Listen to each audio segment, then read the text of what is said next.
In this video, we're going to cover steps to help you get your business started. The first video in the Cake Business series is available in the description below. And if you like what you see and want help getting your business started, please do hit the subscribe button below. There's lots of ways to approach starting your business, but this is what worked for us, so we're sharing it with you. Clearly, this channel is about cake decorating, and this particular video series is about building your business. But equally, what we're about to go through could be applied to any business.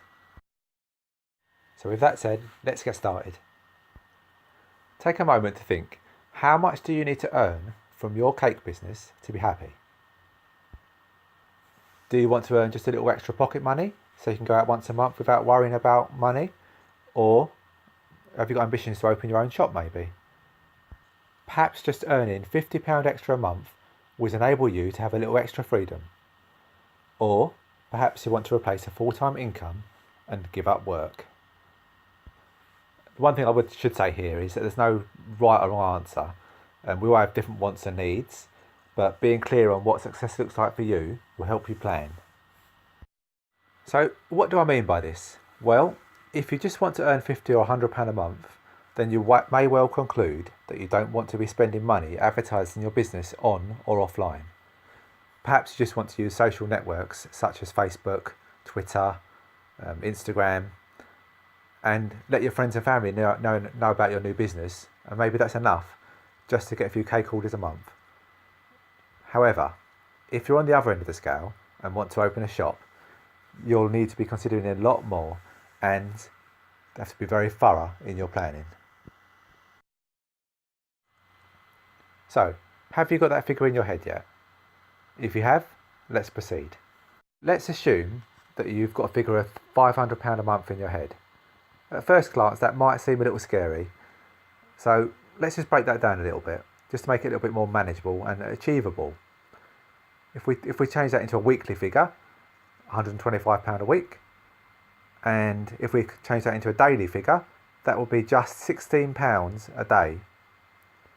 All of a sudden, that's a bit more manageable. You've got something to aim at. So the action for step 1 is to put a figure on how much you need to be earning each month to be happy. Break that down into daily earnings, and all of a sudden you've got something that you can aim at.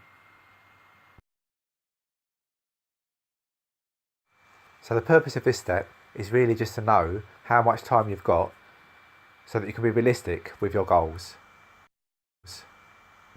If you've only got 2 hours a week, you're not going to build your business as quick as you would if you had 2 hours a day.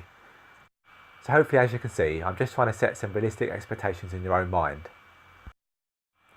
Step 3 is really an extension of step 2, and it's how we begin to crystallise what we need to do to get going.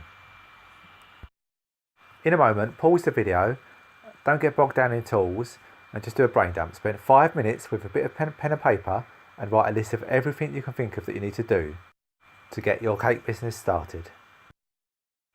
Don't spend too much time thinking about it. The idea of the brain dump is just to get things on paper.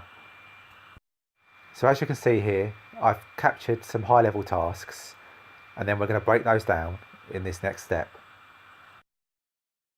So take a closer look at your list, and the next thing to do before we move on to step 4 is to rank the list in order of priority.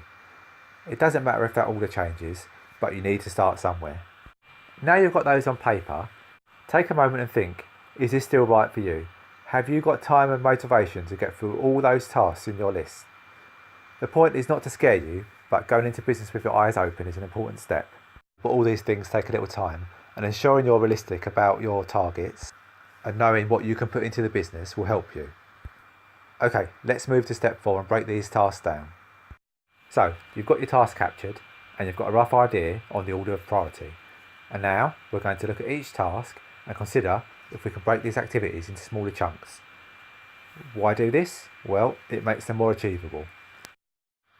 So let's look at the first thing on the list, and let's assume you need to spend more time making cakes to gain some experience. To be honest, this never stops and you can always get better, but don't let this completely paralyse you. You have to jump in the deep end at some point. So, steps to get more experience might be order some dummy cakes, research cakes to make, check you have the ingredients available, schedule some time to make cakes, perhaps make 3 or 4 cakes a week, but be realistic and use a schedule to ensure you follow through with your plans. Simply do the same for each of your high level tasks. And that's it for now. If this has been useful, then we'd love to hear from you in the comments below, so please do take a moment to comment, subscribe to the channel and look out for the next video. There's lots more in the Cake Business series to come, and we'll help you learn from our mistakes. Thanks for taking the time to listen.